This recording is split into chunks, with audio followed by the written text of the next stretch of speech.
Hello and welcome. My name is Andy Solkeld and this is my UKTC mission pack review. And this is round 9, which is typically one of the last missions that will get played. Day 3, round 3, possibly over a 3-round event, although I'm not sure many events go that far. And this is mission 1-2, Tear Down Their Icons, which is all about planting explosives. So this is a hold 1, hold 2, hold more, and essentially you can start to prime objectives wholly within your opponent's territory, and then there's a load of rules. They complete in the same turn with obsec or next command phase without. When complete, you can set up an objective marker, which is the 40mm bases, the same as everything else, within 3 inches of the unit. It doesn't say that the objective marker then needs to be wholly within the opponent's territory, but I imagine it probably does, but just be aware of that and check. And then at the end of the game, for each planted explosive marker that is on the battlefield, you score 4 victory points. Now, your opponent can counterplay this, and what they can do with this is at the end of their movement phase, when they are within range of an explosive marker, which is the typical 3 inches measurement from the 40mm disc that you put down, they can do an action and it completes at the end of the turn. You roll a d6, adding 3 if the unit has obsec, and on a 4+ you remove the objective marker. And the reason this is such an interesting mission, but also very challenging, is because of that where you can plant them has to be 9 inches from other explosive markers. And what this means is you need to almost plan in advance where you're going to place them and what units are going to place them. But also, every explosive marker you plant essentially scores you, or the way I think of it is it scores you a 12 on primary, because you've held your 2 and then you've just scored another 4. And you keep doing this repeatedly. And if you've watched this whole series, you will see a lot of the way I discuss things is I'm going to hold 2 the entire game. That's my plan. I am going to hold 2. Maybe even hold 1, but I'm going to do my best to hold 2. And what I'm going to try to do is I'm then going to plant, and that's going to score me 32 throughout the entire game, 4 times 8. I really hope I'm doing this maths right. And what you do at that point is you then think, okay, to max my primary, that means at 45, that means I need to score 13. And 13 divided by 4, it means I need to plant 4 bombs. Or I could score 44 and just plant 3 bombs, which is very close, which is probably much easier to aim for. So what you will see I've done on the map is I've kind of marked out 3 of the easiest bombs you can attempt to plant. Because you can plant 1 turn 1, you can plant 1 turn 2, and try to plant 1 later in the game, maybe using some reserves or something like that, because obviously you get to shoot at the end of the movement phase and so on. You get to deep strike and then do an action, so on. So what I try to do is I try to kind of lay it out. Now, what I also like to try and do is I like to do it with units that move over 9 inches, because you deploy the objective marker, and then you move 9 inches away from it. Now, this is the interesting thing that I'm not certain about the within deployment zone and so on, because you can place the objective marker within 3 inches.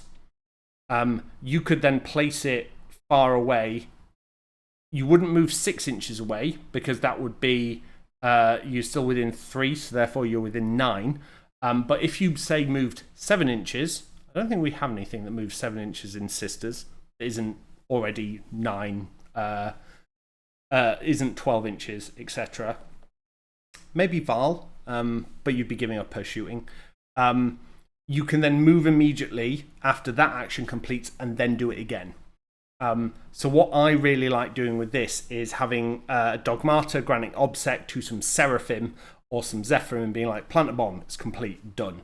Then grant them obsec, fly 12 inches, plant a bomb, done. They're going to die, they're going to get shot, but they're going to have done their job and scored me 4 victory points doing it. If you can plant a bomb every turn of the game and your opponent doesn't deploy them, doesn't defuse them, that's 20 victory points. That means you only need to score 25 on primary, which means you basically need to score 8 for 3 turns. You'll score 20. You'll score 16 just from holding your 4 objectives. So planting a bomb is actually incredibly valuable in this game, and also diffusing your opponent's bombs. But it's way more valuable for you to plant yours because they allow you to cap primary better. And therefore, what I would say is try to plant your own bombs, and if you can sneak a diffuse in at the end. But just be aware to try to play for your kind of planting and plan them out because of the 9 inches. You need to be able to think about this, or you need to be able to just know broadly where they're going. One of my favorite things is to plant a bomb with a Rhino and just basically taunt my opponent into being like, here's a Rhino, it's planting a bomb, can you kill it turn 1 in a really awkward position where maybe you don't have shooting lines, etc., etc. That kind of dictates much of this game. Because of this, you don't need to go into the middle that much. You can choose to go into the middle, and it's not awful, given the obscuring that's kind of all around it. Yes, if someone touches in, they can shoot through because it's windowed, but because of the way it's laid out, you can go into the middle and try to 12 your opponent, but I wouldn't encourage you to do it. I would say try to hold your 2. Stick a Rhino, maybe a Castigator, maybe Vahl or a character up on the objective in no man's land, because that is out in the open. Take the -1 to hit from the dents that surround it, but just try to survive there. In your home objective, that is essentially out in the open, hold that with a character that's been granted Lookout Surf from behind the ruin, and that way they're holding the objective, they can't get shot. And then in either case, if the character that is on the objective dies from shooting, you can and they're not in range of getting charged, you can 2CP, stand them up from death, and that will get you an 8. And you only need to do this, as we said, from planting bombs. You only need to do it 3 times.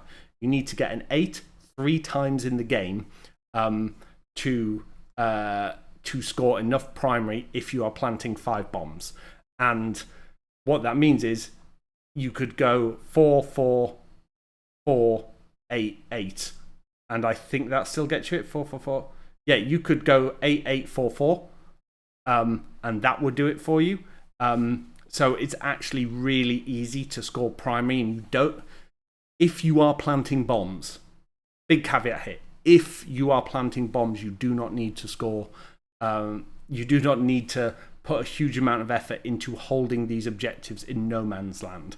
So doing the divine intervention for 2CP to make sure you get 1 8 once, 8 8 4 4 4, that's not quite enough. So yeah, you would need to get 8 twice. So be prepared to sacrifice 2 characters onto it, or 1 character and then a mass of everything, and just think of it that way, but then just focus on planting bombs in your opponent's deployment zone and crushing that.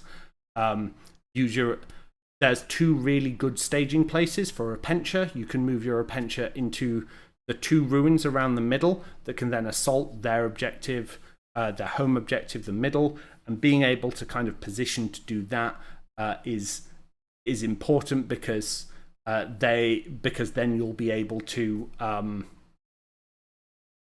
then you'll be able to deny them primary, where they would be scoring 8s, and slowly you're swinging it back in your favour. Clearly, they're going to be trying to do the same, and what will happen is you'll end up swirling, planting bombs round each other. But it's just to be aware of the ways that you don't actually have to score. You don't have to stand on objectives to cap primary in this mission. It's very strange. An underutilized part of the army is the Dogmata shoot and action aura. I think it's an aura. It might be a nominate, but I think it's an aura. And this means that you can be planting bombs whilst shooting. Particularly useful with Retributors, which are the main shooting unit that we have here. But it's just a relevant kind of a thought process for if you're moving your Retributors forward, you could have them be planting a bomb and still shooting. Or moving forward and diffusing. Because obviously that means they're moving less to get there and so on. So again, just make sure that you're kind of aware of it.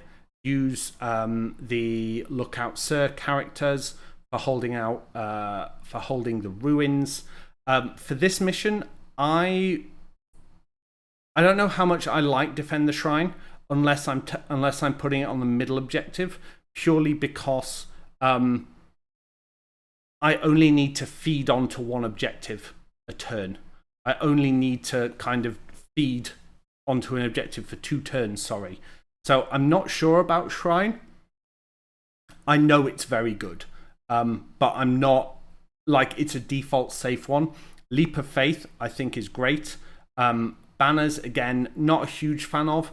This is not a great mission for actions, because your army wants to be doing at least 2 actions in plant a bomb, diffuser bomb each turn. So the more actions you're doing, the less output you have, and so on. So this might be a good kill secondary mission. It might be a good sacred ground one, or an R&D one, where you're kind of, if you set up to do an R&D safely and that unit lives, then that unit can plant a bomb the next turn. So if your opponent is pushing forwards, or you think they are an aggressive player, then you can set up R&D and plant a bomb the turn after. This is a tricky one for secondaries. My gut is telling me to take Leap of Faith, Defend the Shrine, and Sacred Ground, and I'm just going to feed nonsense onto my Defend the Shrine point. And Shrine might actually be the first thing I drop to just take a kill secondary if I can, because I'm going to want to push forward, because I'm going to be planting bombs. So having a kill secondary to support the units at the back planting the bombs would probably work quite well. But anyway, that is the conclusion of this mission pack review. Clearly, this is designed around Nephilim and where we are as at the beginning of October 2022. I will try to update these as things change. Typically, I wouldn't do them that often, but maybe when either the Sisters faction changes or the UKTC mission pack changes, or the missions change. And I think doing it at those points will be very interesting to kind of just document how I'm feeling about each mission at that point. Anyway, thank you very much for tuning into this series. I've tried to keep these as short and as informative as possible. But feel free to go back, look at all of them. I've really enjoyed doing them because this has helped me prepare for GTs fantastically.